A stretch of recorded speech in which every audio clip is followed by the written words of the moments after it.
Hello again, everyone. Welcome back to the second deck opening of this Keyforge Worlds Collide starter set. And yeah, let's get right into it. I just want to say thank you to everyone again who's been liking and who subscribed to my channel and has commented on my videos. It really does help keep me motivated to keep making these videos, and you know, I really appreciate it. I don't have that much time during the week usually, but ever since I started doing these, I've been trying to make it more of a regular thing for me to film these. But anyway, let's get into these. Our houses are Saurians. Star Alliance, I should say. Saurians and Shadows. And we have Said Vanilla Tangimer? Ugh, it's a little bit hard to see. Said Vanilla Tangimer. Yeah. It's got a yellow Archon, and that is a very unique looking Archon. Look at that. It's like a shield in the middle. And it's got like little eyes and a mustache and a bushy head. And it's symmetrical. This is a beautiful Archon. Big fan. Alright, and we're going to not show the list this time so that we can all be surprised equally. And it might be tricky because I'm very bad at opening plastic, infamously so. And I don't want to use, I have some scissors here, but that's a last resort.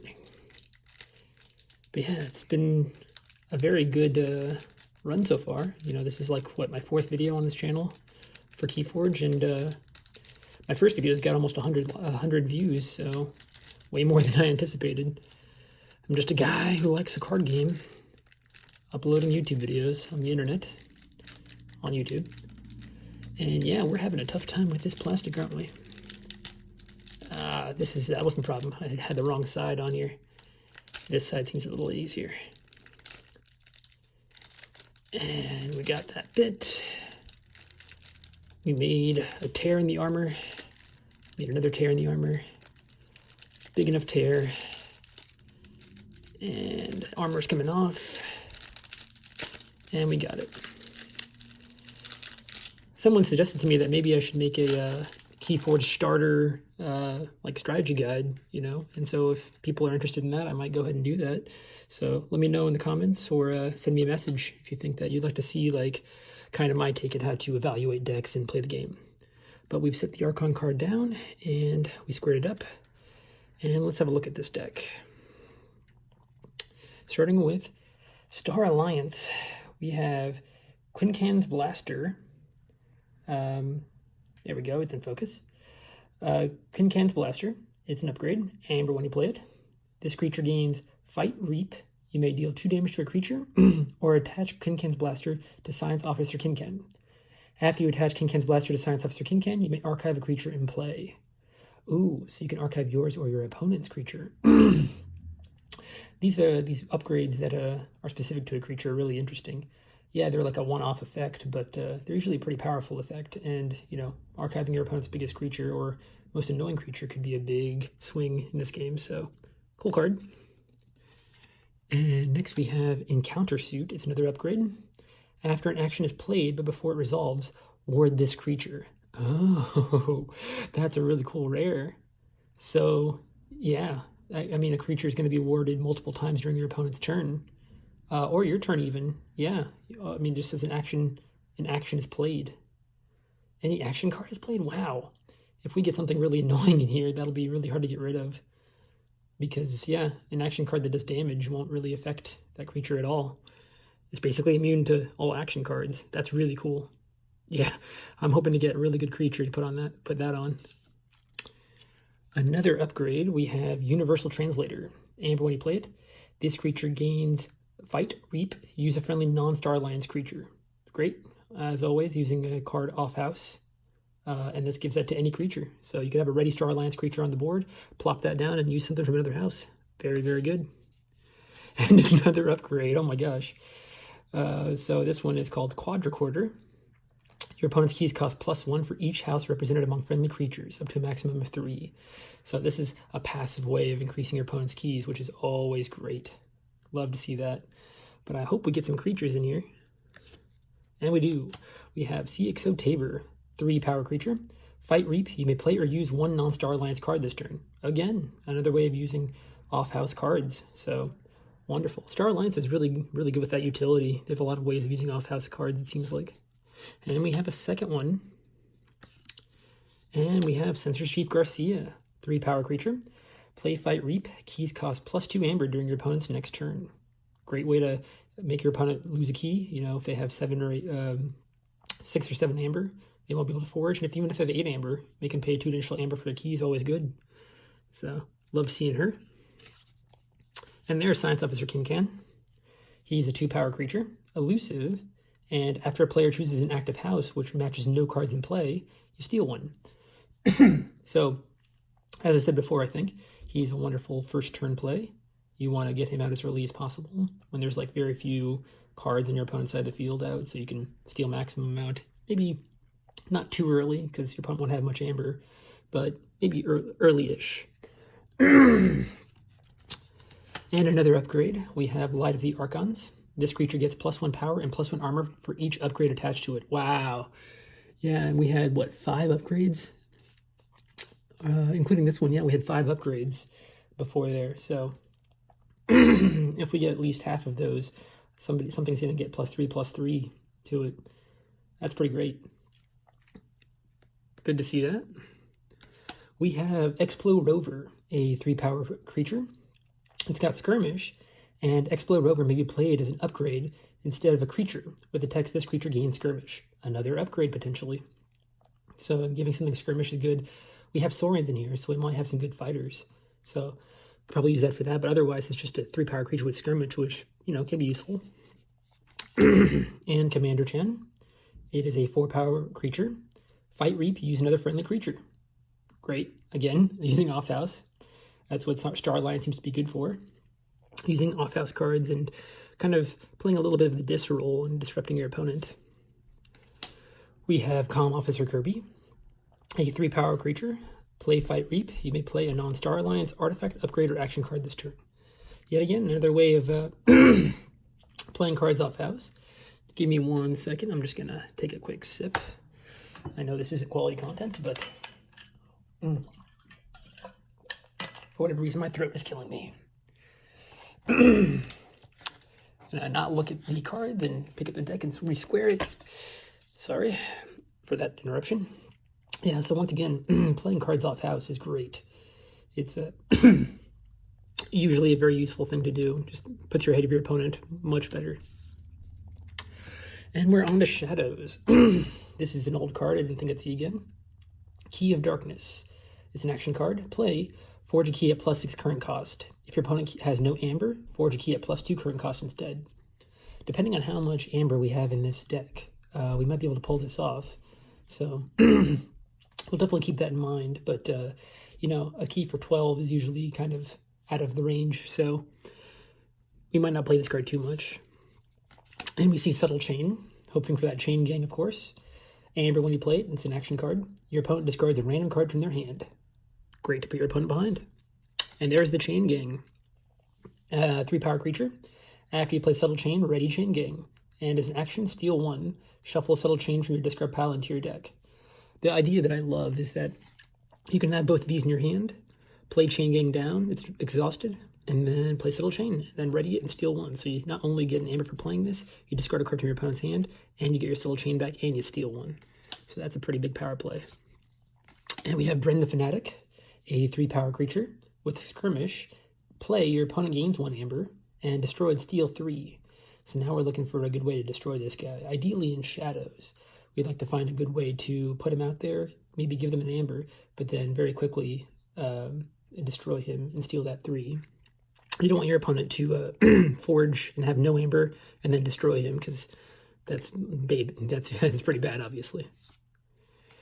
We have Yancy Gang. It's a 5-power creature. As an action, you can steal 1. Good, solid creature. Ronnie Risk Clocks is back, a 2-power creature. Play, steal 1 amber. If your opponent has 7 or more amber, steal 2 instead. Great straight-up steal card, you know, on a play effect. Always like to see him. And we have 2 of him. And we have Hugger Mugger. It is a 3-power creature with elusive. Play, capture 1 amber. Then if your opponent has more forged keys than you, steal 1. So yeah, another great way to put your opponent behind. Good card. And we have Hit and Run. It's an action card. Play, deal 2 damage to a creature, and return a friendly creature to your hand.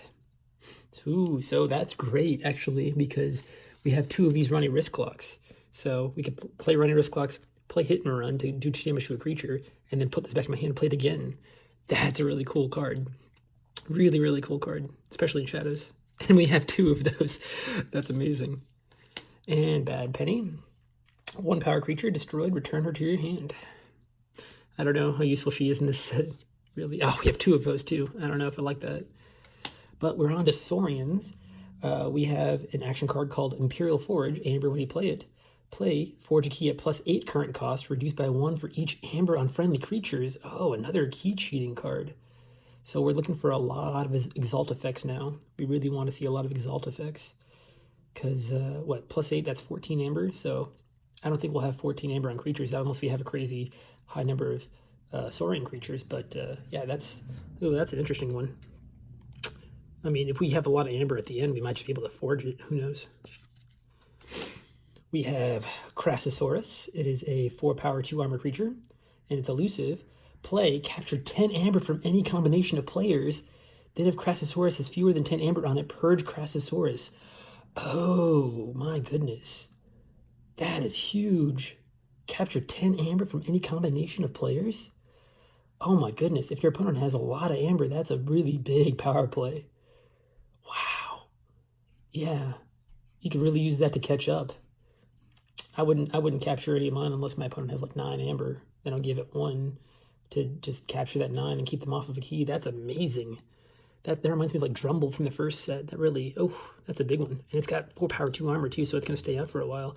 Oh my gosh. Oh my gosh. Can you believe that? Oh, that's amazing. That is a combo right there. Oh my gosh. Combining these 2. Oh my gosh. Have 10 amber on this and you have a key for +2 only. That's pretty awesome. Moving on, we have Tricerian Legionary. It is a 5 power, 1 armor creature with Taunt, and play ward a friendly creature. So if we don't get that Forge card out fast, we'll ward him and keep him warded as much as we can, definitely. And we have Thero Centurion, a 6 power, 1 armor creature. Play Fight, capture 1. Like to see that amber on creatures. We have Phalanx Strike, an amber when you play it. Play, choose a creature, deal 1 damage to it for each friendly creature. You may exalt a friendly creature to repeat the preceding effect. Another way we can keep exalting creatures. The way I've been playing this card is that you can repeat that effect as many times as you want. So, heck, you could just do that forever and then play this and just instantly win. That's a really good. I mean, you instantly just get a key, right? I mean, you would have all that amber on creatures. That amber doesn't go away. But, yeah, that could be a free key right there. That plus the other card together would make a free key. I think that'd be really cool. We have Odoak the Patrician. Play capture 1. And while he has amber on him, your amber can't be stolen. So great against other Shadows decks. Love to see that. Another upgrade. It's called Imperial Scutum. Amber when you play it. This creature gets +2 armor and gains destroyed. Move each amber on the creature to the common supply.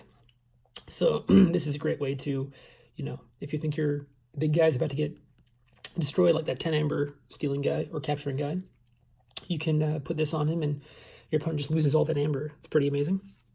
And we have 2 of those. Wow. Chant of Hubris, action. Amber when you play it, move 1 amber from a creature to another creature. I like this card a lot. It's usually pretty good for just random weird situations. And we have 2 of those. Love that. We have Brutodon Auxiliary, a 6 power, no armor creature with Taunt and Hazardous 2. Always good to have these big guys. And we have 2 of those. And that is the last card of the deck. So, interesting deck. Oh my goodness. A surprisingly interesting deck. With, again, a large number of creatures, but also a very large number of upgrades. I think we'll count like almost 10 upgrades in this deck. Maybe 8 to 10 upgrades in this deck. But as usual, we'll start with the Amber Pips. So let's put all the Amber Pips that we get up front, and we'll count them up. But yeah, I really like the kind of synergy this has with the key cheats. Okay, so let me just double check. Okay. All right, putting the amber up front. Amber. Amber. Yeah, I don't know if we have any easy way of destroying him in shadows in particular. It didn't seem like we did. Unless we do that. Oh, we could do that to him. And then, I don't know how we do the last damage, but it'd be cool. Okay, so subtle chain goes there. Chain of hubris, imperial scutum. Wow, yeah, we seem to have a lot of amber. Let's see here. Oop, sorry about that. Okay, got one. Let's see. Yeah, 1, 2, 3, 4. I'll just count that as 5, 6, 7, 8, 9, 10, 11, 12 amber. That's pretty good. That's a bit above average compared to what else we've seen, but let's just look at the upgrades real quick, because we had quite a few upgrades in this deck, and I think it'll be a big part of what what pushes this deck ahead. Apologize for my voice. I don't know what's going on. I felt fine before I started recording, but apparently something has gone wrong. Let's see. There was that one creature I can turn into an upgrade. That robot rover thing, yeah. And we had, okay, so we have, as far as upgrades go, 1, 2, 3, 4, 5, 6, 7, 8 upgrades. Yep, 8 upgrades is pretty solid. If we get 4 of those out on something and then get that, this thing will have +4 armor and +4 power. Put that on that big guy, this guy. Oh my gosh, make it really hard to take him down. We definitely want to save our ward effects for things that have a lot of amber on them. So mainly this guy will be warded with our single target ward effects, just to protect him so that we can get off that big thing, that big key cheat. Yeah, that'll be fun to get. I don't know. I really want to try this deck out. It seems like it'll be really fun to get that off. Considering that, I don't know, that seems like we can just do that over and over again, right? That, where was it? The failing strike, yeah. It says you can repeat this, you can exalt a creature to repeat this effect, so it doesn't say there's a limit to it. But I might wait for a ruling to make sure of that. I'm sure the rules will be out. I think November 5th is when the official rules are coming out. Let's look at creatures real quick. All right, we might be light in the creatures, we'll see. Actually, with all those upgrades. Well, actually, now that I say that, it looks like we have quite a few more than I was expecting. Yeah, okay. So we have 1, 5, 10, 15, 21 again. Oh my gosh. So a lot of creatures, a lot of upgrades, and a couple key cheats in here kind of round out this deck, I think. That's really cool. That is a really neat deck. So I think the main game plan for this one is with the amount of like off-house plays I have, with all the upgrades and the amount of off-house plays I have, I think the Star Alliance might be the support house of this deck. Just kind of letting you get more plays in with other houses, especially shadows with the amount of steel it seems to have in this deck. And, you know, possibly do a Key of Darkness, or do a the Saurian key cheat off house. And we have a few things to capture in Saurians, a few protectors, it looks like, the Broododons. Definitely a good thing to put by the Chain Gang. Put those Broododons next to the Chain Gang. And maybe ward the Chain Gang if we have a spare ward somewhere. But it looks like all of our wards might go to the big capture guy, this guy. 10 from any combination of players, yeah. So this could backfire if you wait for this, because, you know, maybe your opponent just gets up to 6 each time and you have to like use 4 of your own. But it might be worth it to, you know, forge a key that much earlier. It really depends on, you know, total how much amber you can just maintain at your side of the field. But yeah, if we have this, oh, your opponent's keys will cost 9, so it's very likely that they'll go up to 10 amber. Oh, that's really neat. Oh, and then, yeah, oh my gosh, yeah, you can put this thing on this guy. Oh, there's so much cool synergy in here. I love it. Yeah, I'm definitely gonna try this one out soon. I'll let you know how it goes, if there's some interest in it. Yeah. Oh, that's so good. Okay. Yeah, I'm a big fan of this. I think this will be really cool. But yeah, once again, thank you all for watching, and I will catch you next time. Have a good one.